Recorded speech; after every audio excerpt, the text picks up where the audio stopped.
청취자 여러분 안녕하십니까? 장원석입니다. 2018년 11월 13일 화요일 YTN 라디오 수도권 투데이를 시작하겠습니다. 국내외 곳곳에서 예스앱과 인터넷으로 듣고 계신 분들도 반갑습니다. 어느새 수능이 이틀 앞으로 다가왔습니다. 수험생과 가족 여러분 고생 많으셨습니다. 올해는 예비 소집일인 내일 그리고 수능일 모두 날씨가 맑고 기온이 예년보다 높을 것으로 예보돼 있습니다.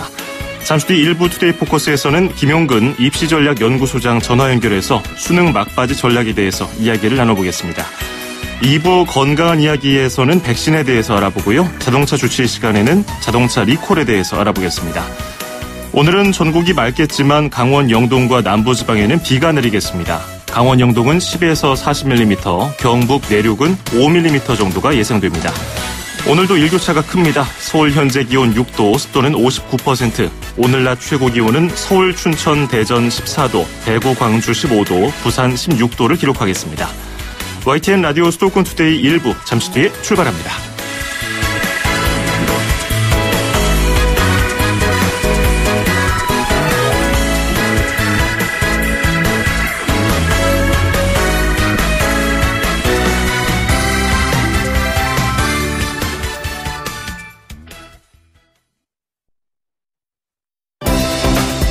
수도권과 관련된 소식은 모두 여기 YTN 라디오 수도권 투데이.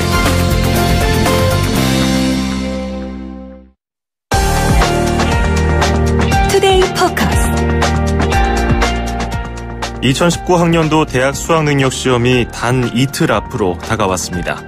어제부터 수능 문제지와 답안지가 전국 86개 시험지구로 배부되기 시작했습니다. 수험생들은 심리적으로 압박을 받고 초조해지는 때죠. 무엇보다 안정을 찾고 집중하는 게 중요합니다. 또 수능 당일 분주하지 않도록 수험표와 신분증 등 꼭 챙겨야 할 물품은 미리 챙겨둬야 하고요. 문제지를 미리 보는 등 실수로 부정행위를 하지 않도록 조심해야겠습니다. 응원 메시지 있으시면 문자 보내주십시오. 프로그램 말미에 저희가 모아서 소개해드리겠습니다. 짧은 문자 50원, 긴 건 100원이들은 샵 0945, 우물정 0945고요. 애플리케이션 예스도 열려 있습니다. 오늘 김용근 입시전략연구소장과 함께 관련 이야기 나눠보겠습니다. 김 소장님 안녕하세요. 예, 안녕하십니까. 예, 이제 이틀 남았습니다. 최근 대학 입학에서는 수시가 대세로 자리 잡고 있지만은 상위권 대학의 경우는 수시에서 수능 최저 학력 기준을 적용하는 대학이 적지 않기 때문에 수능은 여전히 중요하죠. 네, 그렇습니다. 꼭 이 정시만을 목표로 하는 학생이 아니다 하더라도 이 수시에서는 이 상위권 대학 같은 경우는 이제 논술이라든가 면접, 그리고 또 우리 중위권대에 있는 대학에서도 상당수 대학들이 학생부 교과 전형을 쓰고 있는데, 예, 거기에 이제 수능의 최저 학력 기준을 요구를 하고 있습니다. 그래서 수능의 중요도는 이제 여전히 하고, 또 최종 합격까지는 그것을 맞출 수 있는 여부에 따라서 이제 안심할 수 없기 때문에요. 그래서 최저 기준이 있는 경우는 이제 충족하지 않고서는 이제 합격을 논할 수 없겠습니다. 그렇죠. 자신이 조건부 수시 합격을 해놓은 상태고 평소에 몇 등급 이상은 쉽게 넘겼다 하더라도 혹시 모를 변수가 있기 때문에 수능 끝까지 네네. 최선을 다해야겠습니다. 자, 이제 수험생들은 수능을 초조하게 기다리고 있을 거고요. 이 시기에 네네. 컨디션 조절이 아주 수능 승패에 관건이 되는 경우가 많은데요. 어떻게 관리하는 게 좋을까요? 아무래도 이제 이 심리적인 부분이 되니까 항상 혼자만 어렵다는 것이 아니고 지금은 공통적으로 힘든 시점이라는 거. 예. 그리고 본인이 최선을 다했기 때문에 어떤 결과에도 만족할 수 있겠다라는 그런 그리고 그러한 자신감을 가족들과 함께 공유하는 것이 필요하고요. 또 이때 이제 주변 사람들이 너무 지나치게 이제 과도한 응원도 이제 자제하는 것이 좋겠고. 예. 예.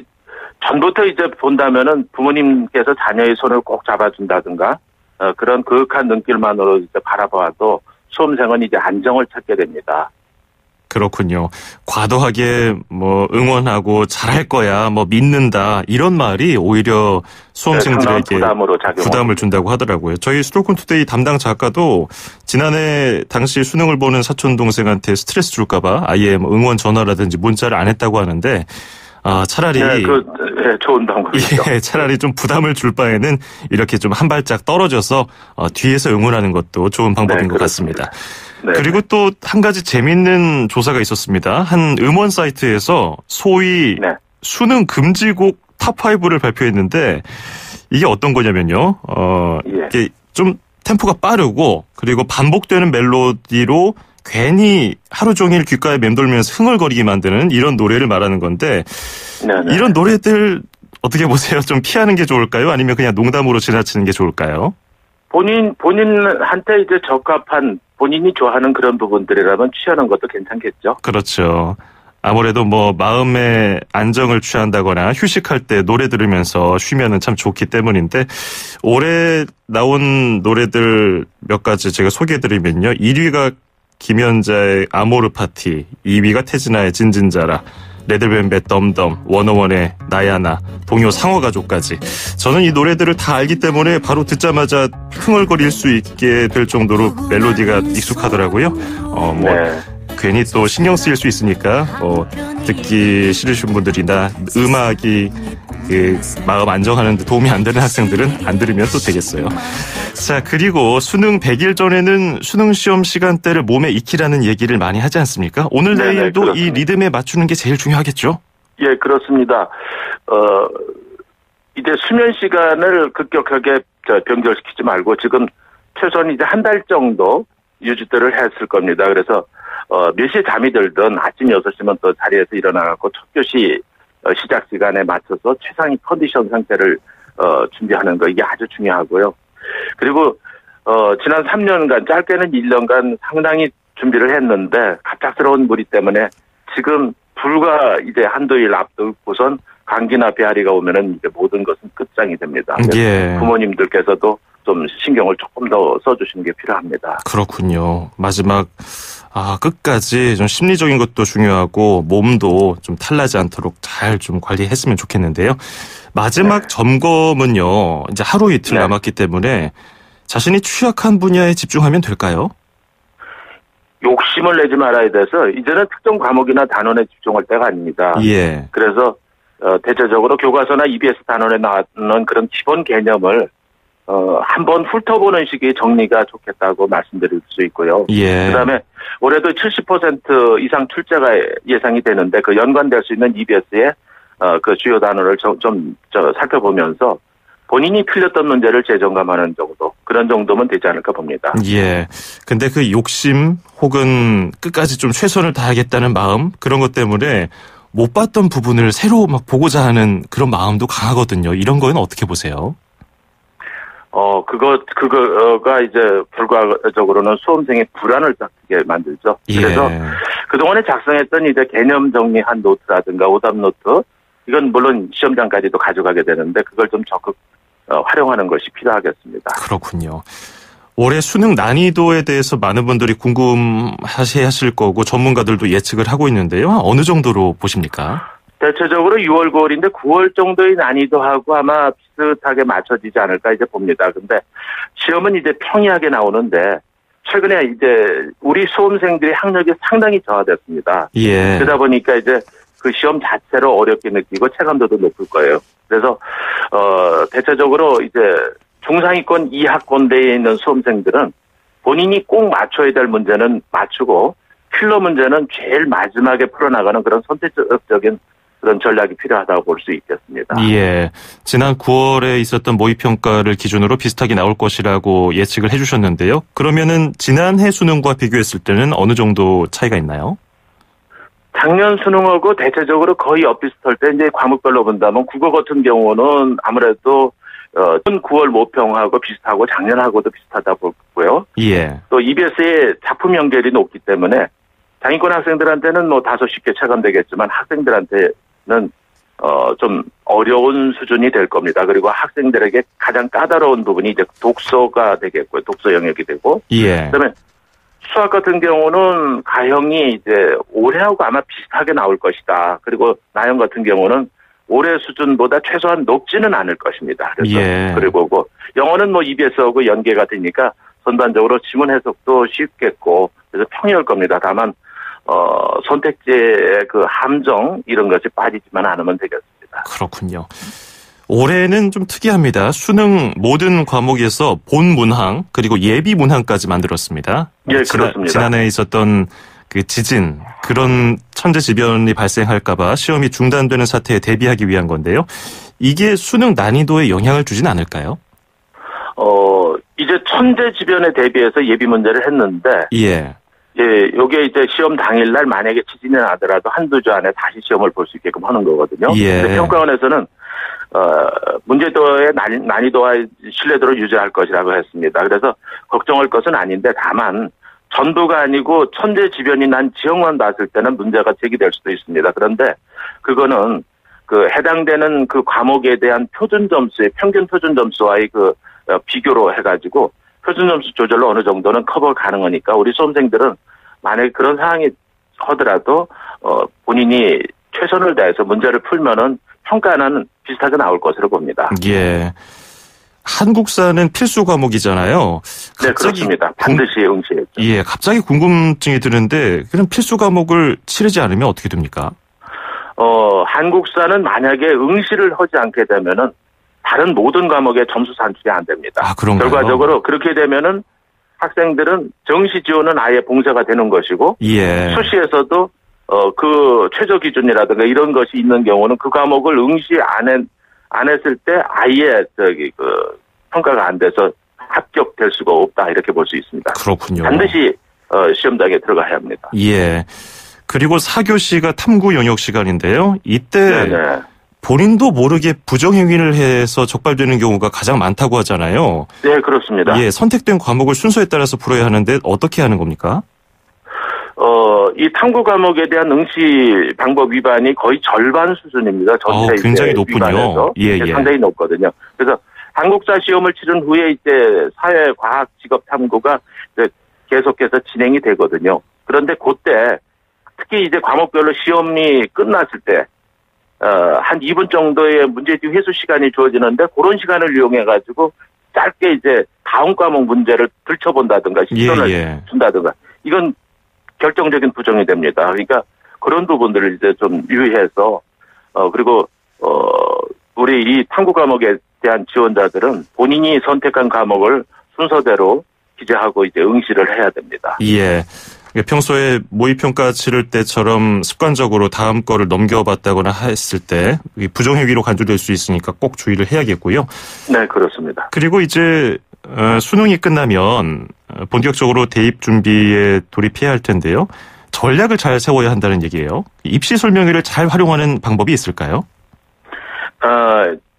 본인들이 이제 신뢰할 수 있는 각종의 그 입시 설명회들이 나오는데 신뢰할 수 있는 입시 설명회 한 두 군데를 가서 듣되 거기서 이제 결국은 그 입시 설명회는 정시를 기준 잡는 겁니다. 그래서 정시에서 내가 받을 것이 예상되고 있는 점수에서 제일 본인한테 맞는 쪽, 본인이 유리한 쪽 그런 부분들을 잘 메모 체크해가지고 그것을 나만의 것으로 하는데 주의할 것은 시험장에서 이제 예상점을 가지고 배치 기준표라는 것이 이제 종이로 만들어가지고 배포가 됩니다. 예. 그런데 특정한 기관의 점수에 보면은 이제 점수 따라 들쭉날쭉하거든요. 그래서 거기에 이제 맹신했다가는 이제 모든 것이 또 거꾸로 돌아가는 수가 있습니다. 예.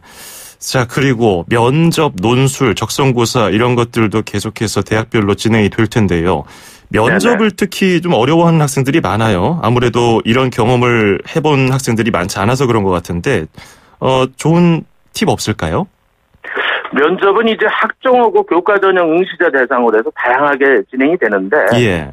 대체적으로 보면 또 이것도 상위권, 중하위권 대학들이 조금씩 다릅니다. 그래서 보통 보편적인 대학 같은 경우는 자기소개서나 이제 추천서에 관련된 확인이라든가 예. 그런 일반적인 이제 개념 지식 이런 확인들이 이제 보편적으로 진행하는데 상위권 대학 중에서도 특히 자연계는 수학과 과학과 관련돼 있는 학력과 관련된 면접이 진행이 되겠습니다. 예. 그래서 본인이 이제 선택을 한 대학의 면접의 실시 요강은 상세하게 나와 있고 또 그 대학의 이제 질문 같은 경우도 홈피에서 수록들이 잘 돼 있습니다. 예.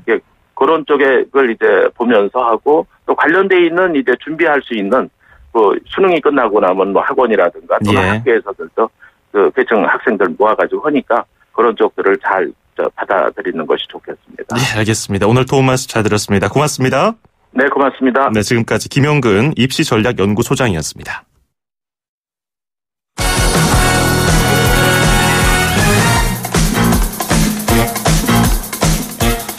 수도권 뉴스 브리핑입니다. 인천시는 지난 2달여 동안 병원에서 주사를 맞고 사망한 4건의 사고와 관련해서 20개소 지역 의료기관 종사자 등을 대상으로 긴급 점검에 나섰습니다.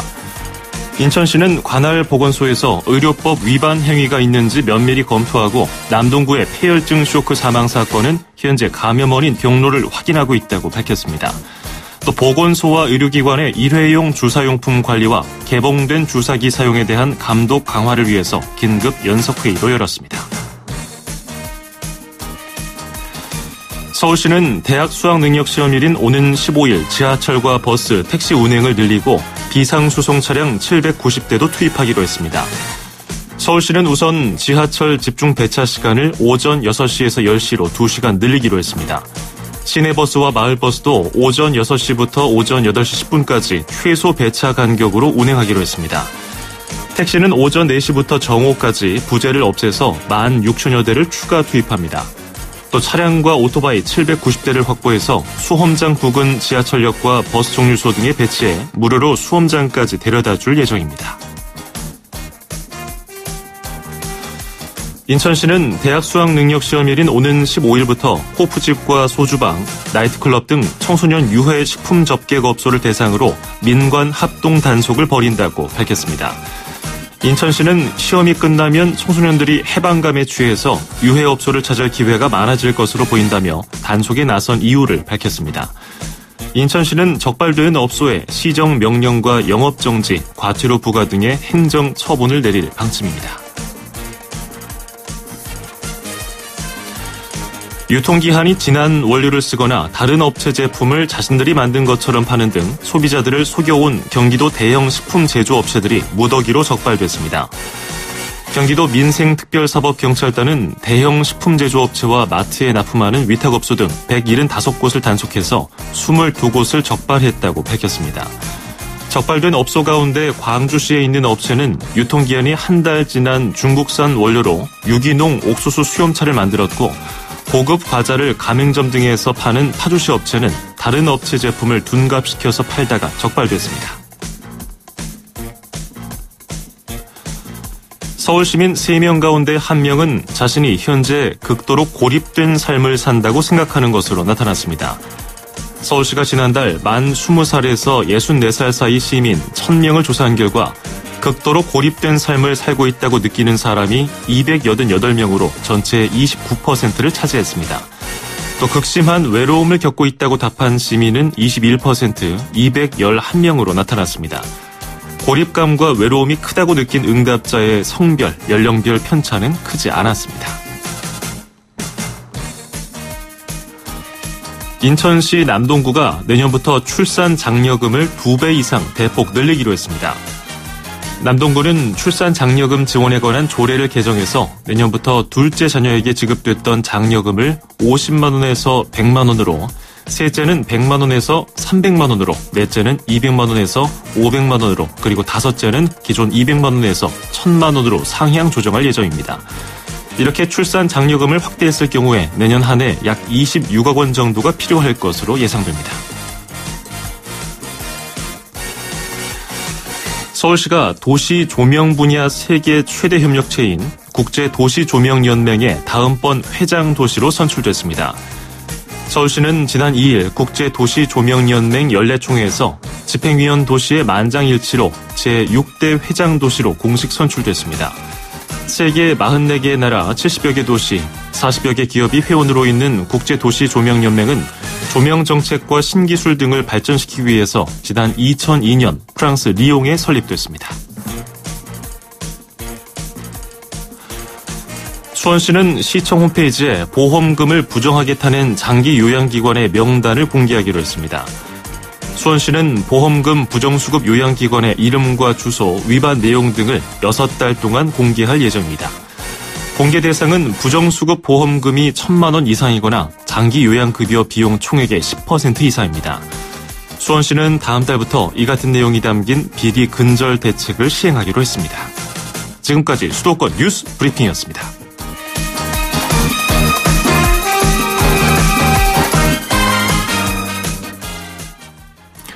네, YTN 라디오 수도권 투데이 1부는 여기까지고요. 잠시 뒤 2부에서 뵙겠습니다. 2,500만 수도권 청취자를 위한 모든 소식이 한자리에 YTN 뉴스 FM 수도권 투데이. FM 94.5MHz YTN 라디오 수도권 투데이 듣고 계십니다. 저는 아나운서 장원석입니다. 2부에서는 건강한 이야기 코너에서 백신에 대해서 알아보고요. 이어서 자동차 주치 시간에는 자동차 리콜에 대해서 짚어보겠습니다. 3분 뒤에 2부 이어갑니다. 음악과 수도권 뉴스가 한방에 수도권 전문 방송 수도권 투데이.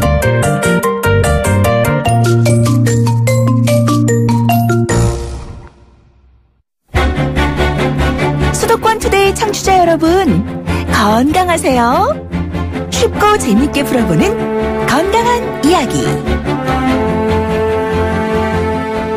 가을도 이제 막을 내리고 새로운 계절, 겨울로 접어들 채비를 하고 있습니다. 가을은 겨울로 가기 위한 징검다리인 만큼 추운 겨울에 대비해서 이것저것 준비해야 할 게 많습니다. 그 중에 하나가 겨울철 질병에 대비한 백신 맞기일 텐데요. 오늘은 올바른 백신 맞기에 대해서 알아보도록 하겠습니다. YTN 라디오 수도권 투데이의 주치시죠. 강재헌 인제대 서울백병원 가정의학과 교수와 함께하겠습니다. 어서 오세요. 네, 안녕하세요. 예, 겨울에 대비해서 준비해야 할 건 김장뿐이 아니죠. 우리 몸의 건강을 위해서 백신, 독감 백신을 맞아야 할 텐데요. 일단 일반 감기하고요. 독감의 차이부터 설명해 주실까요? 예, 사실 독감, 이 어감 때문에 심한 독한 감기 이렇게 생각을 하시는데요. 네. 사실 다릅니다. 예, 독감은 인플루엔자 바이러스가 호흡기를 통해서 감염이 돼서 생기는 병이에요. 그래서 감기보다는 증상이 더 심하고 간혹 위험한 폐렴 등의 합병증을 유발할 수 있는 거고요. 감기는 여러 가지 감기 바이러스에 의해서 생기는 급성 호흡기 질환인데요. 그렇기 때문에 독감 예방접종을 맞게 되면 독감은 예방되지만 감기까지 예방되는 건 아닙니다. 그렇군요. 다른 질병이기 때문에 각각 다른 접근을 해야 된다 이런 말씀이신데요. 네. 독감은 이제 보통 초겨울에 발생해서요. 이른 봄까지도 기승을 부리기도 해요. 그렇죠. 그런 만큼 지금 딱 겨울이 오기 직전이 백신을 맞아야 할 적기라고 볼 수 있을까요? 예, 그렇습니다. 그래서 실제로 독감이 유행하는 것보다 적어도 한 달 정도 전에 접종을 하는 게 좋은데요. 예. 그래서 10월, 지금 11월인데 11월에도 늦지 않았습니다. 지금 맞으시면 되겠습니다. 그렇군요. 독감 고위험군에 있는 분들은 예방접종 특히나 필수일 텐데요. 어떤 부류, 어떤 분들이 독감 고위험군에 있다고 봐야 할까요? 네, 의학적으로는 임산부, 그리고 생후 6개월부터 2돌 될 때까지 아이들, 또 65세 이상의 노인, 또 그 연령은 아니더라도 폐질환이나 심장질환, 또 만성질환이 있는 분들, 그리고 저처럼 병원에서 일하는 의료인들은 환자한테 옮길 수가 있기 때문에 우선 접종 대상입니다. 그렇군요.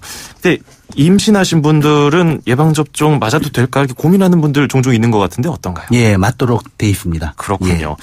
그리고 대개 노약자, 그러니까 어린이나 노인 같은 감염 취약군들만 독감 예방주사를 맞는 것으로 알고 있어서 젊은 세대들 혹은 또 일반 성인들도 예방접종을 해도 될까 이렇게 고민하는 분들 계시던데 어떻게 보세요? 예, 사실 국가 예방접종은 대부분 무료나 실비로 하게 되면서 사실 그 전체적인 공익적인 측면에서 공중보건적 측면에서 접근하는 거고요. 예. 그 대상이 아니더라도 내가 독감 예방을 좀 하고 싶다 그래서 맞는 거는 당연히 도움이 되고요. 특히 65세까지는 아니더라도 50세 이상의 성인 그리고 집단 거주시설에 거주하는 분들 있잖아요. 예. 그런 분들은 맞도록 권고됩니다.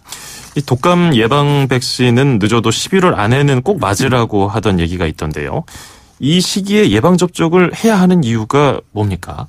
예, 사실 인플루엔자가 유행하는 시기가 보통 12월에서 다음 해 4월까지예요. 예. 예방접종을 맞게 되면은 항체가 형성이 돼서 면역 기능이 올라갈 때까지 2주 이상이 걸리거든요. 예. 그러니까 12월에 유행을 생각을 하니까 늦어도 11월까지는 맞으라고 얘기를 하는 거고요.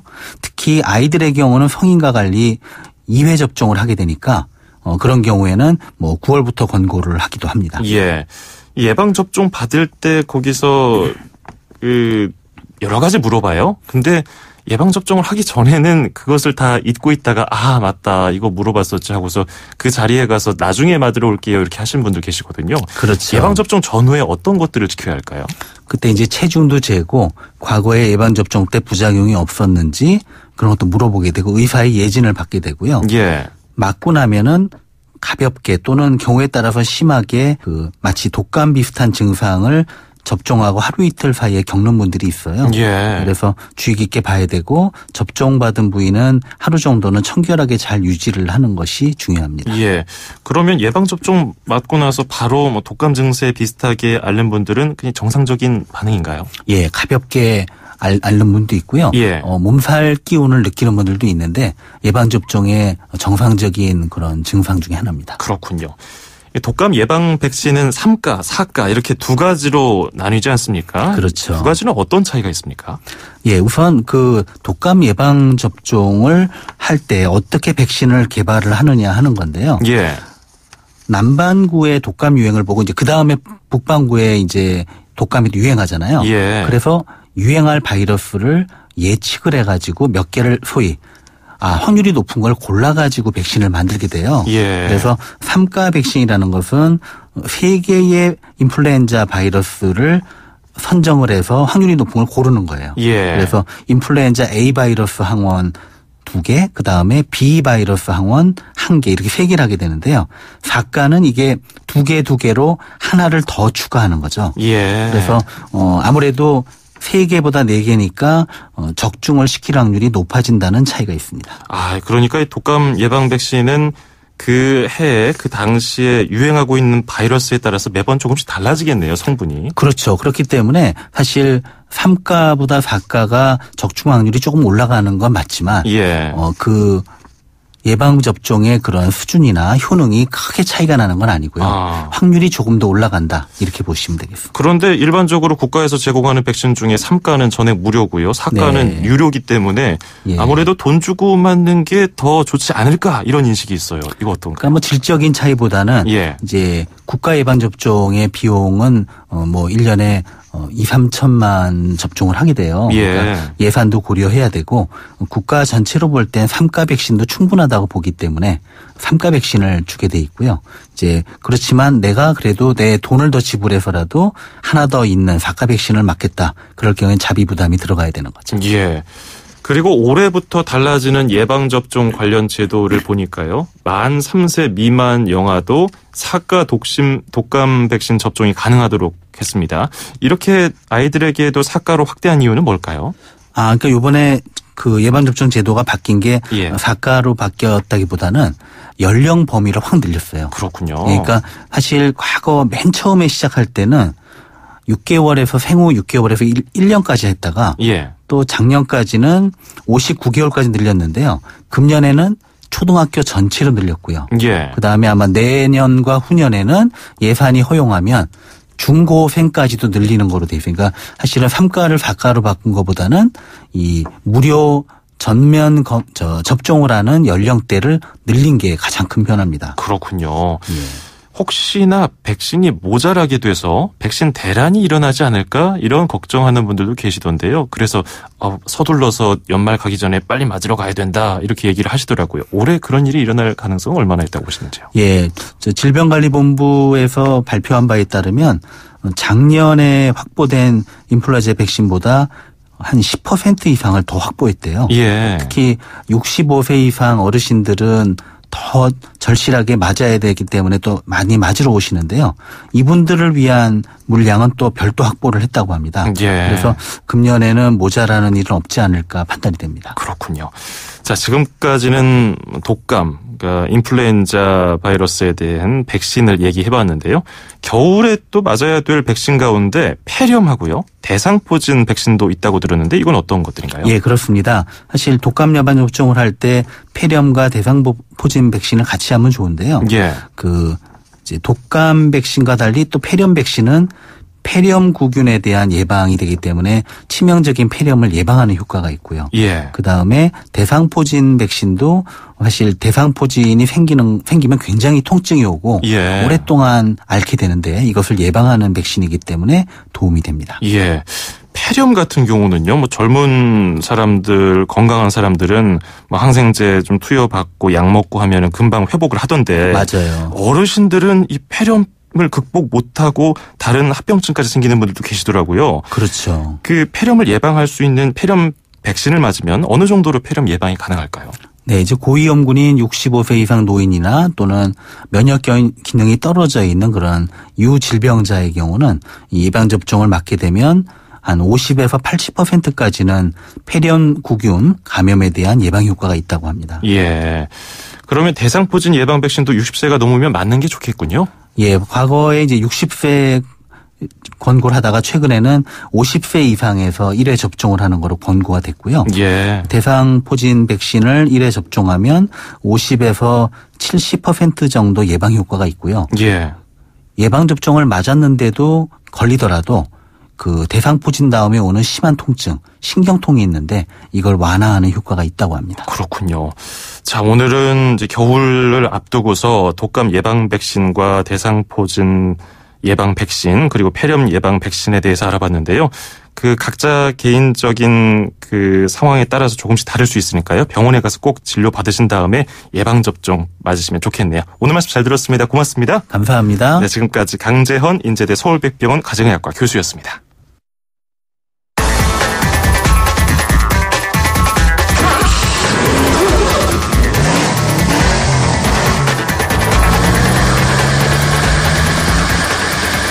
네, 매주 화요일마다 만나보는 자동차 주시 시간입니다. 어제도 화재가 발생했죠. BMW 차량에서 520D 모델이었습니다.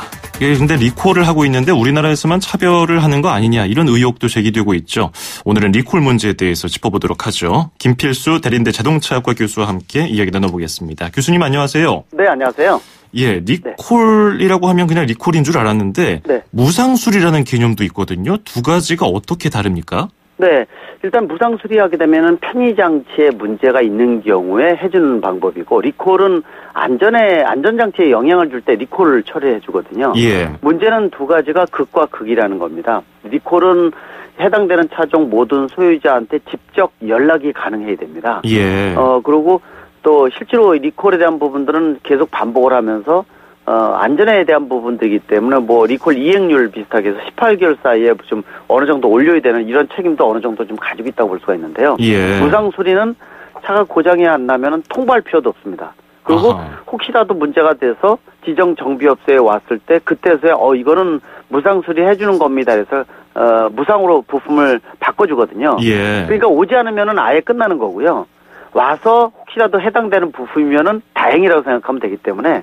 실제로 무상 수리는 거의 메이커 입장에서 비용이 안 들어가고 리콜은 비용이 많이 수반되거든요. 예. 그러다 보니까 리콜보다도 무상 수리를 많이 해줬다 이렇게도 볼 수가 있고요. 또 리콜이나 무상 수리는 실질적으로 신차를 판매할 때 해당 이 판매 비용이 포함이 되는 부분들입니다. 그래서 그러나 최근에 들어와서는 이 무상 수리하고 리콜, 안전장치와 편의장치에 대한 구분이 거의 없어지고 있거든요. 예. 선진국에서는 무상 수리 개념은 거의 없어지고 대부분 다 리콜을 해주고 있다 이렇게 볼 수가 있습니다. 그렇군요. 그러면 리콜의 경우는 정부에서 명령을 내리는 좀 강제성도 띄고 있나요? 그렇습니다. 강제적으로 모든 사람한테 뭐 우편이고 다 통보를 하게끔 돼 있고요. 예. 최근에 들어와서 아직 법적으로 돼 있지는 않지만은 상당히 관심 갖고 있는 것 중에 하나가 리콜 이행률입니다. 예. 다시 말하면은 개인한테 통보를 하더라도 개인의 입장에서는 직장 다니면서 이 장치가 얼마큼 중요한지에 대한 인식을 잘 못하고 있거든요. 예. 또 깜빡 잊어먹는 경우도 있지 않습니까? 그래서 자동차 메이커에다가 예를 들어서 한 18개월 사이에 뭐 80% 이상 의무적으로 하게 하라 이렇게 이제 명령을 내리는 거죠. 예. 그러면 일단 리콜은 자동차 메이커가 차의 완성도를 품질을 높이 안 하고 출고했기 때문에 생기는 소비자들한테 상당히 불편함을 주는 거거든요. 그렇죠. 그런 측면에서 리콜 이행률을 통해서 소비자가 이 장치를 받을 수 있게끔 만들어주는 이런 노력이 좀 필요하기 때문에 리콜 이행률을 의무적으로 누는 방안에 대한 것들도 정부에서는 상당히 고민을 많이 하고 있다 이렇게 볼 수가 있는데 실제로 이 부분이 진행이 돼야 된다고 보고 있습니다. 그렇군요. 그럼 예를 들어서 외국에서는 지금 무상 수리와 리콜 구분이 거의 없어졌다고 말씀해 주셨는데 리콜의 경우 뭐 브레이크에 문제가 있다면은 당연히 리콜일 거고 뭐 창문 올리고 내리고에 문제가 있다면 무상 수리 뭐 이렇게 구분을 하면 될까요? 국내에서는? 맞습니다. 편의하고 안전장치 예를 잘 들어주셨는데요.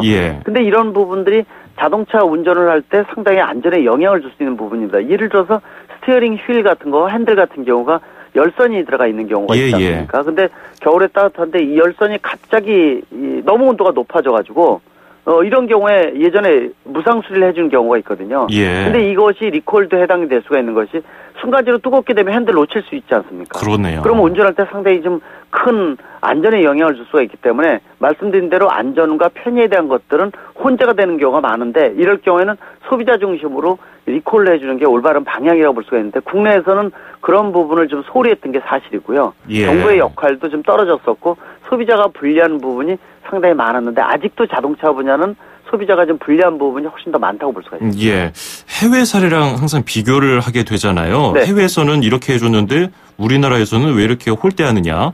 어떤 사례가 있었을까요? 예를 들어서 미국을 많이 예를 듭니다. 미국이 선진 시장이고 규모도 크고 또 소비자 중심으로 움직여주는 대표적인 국가거든요. 예를 들어서 리콜을 하게 되면은 리콜로 인해서 일반 시간도 할애를 해서 시간적 피해, 정신적 피해 있지 않습니까?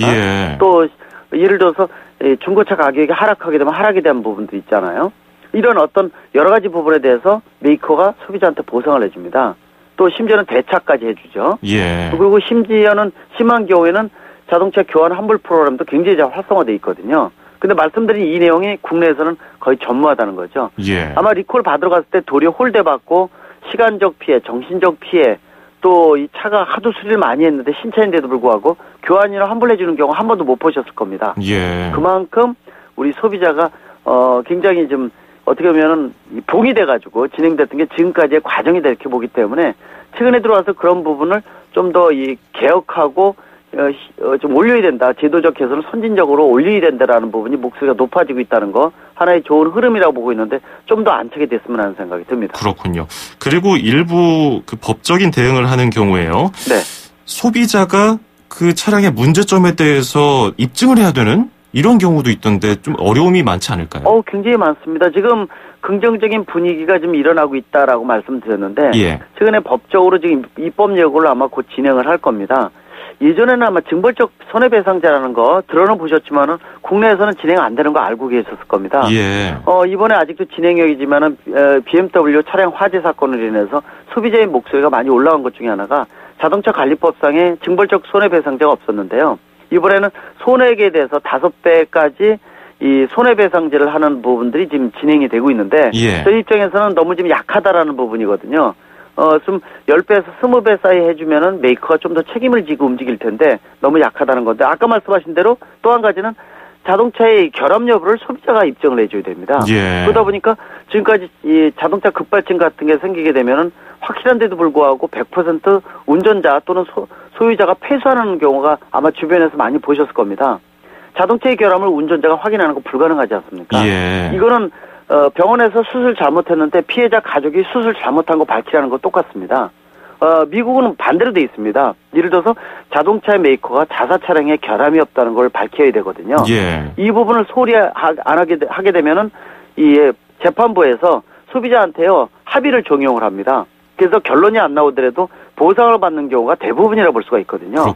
또 한 가지가 선제적 리콜에 대한 건데 이건 뭐냐면은 같은 사안에 대해서 두세 건이 일반 시장에서 생기게 되면은 이 정부가 나서가지고 해당되는 자동차의 결함을 조사에 직접 들어간다는 거죠. 근데 국내에서는 뭐 6개월이고 1년 동안에 SNS상에서 난리가 나고 사고도 나고 문제가 한참 생기는데도 정부가 위원회 소집을 안 하는 경우가 많거든요. 알겠습니다. 그러다 보니까 이런 부분들 좀 적극적으로 나서야 된다고 보고 있습니다. 오늘 리콜에 대해서 개괄적인 부분을 살펴봤는데요. 좀 더 자세히 다뤄볼 필요가 있어 보이네요. 오늘은 여기까지 듣겠습니다. 고맙습니다. 네, 감사합니다. 지금까지 김필수 대림대 자동차학과 교수였습니다.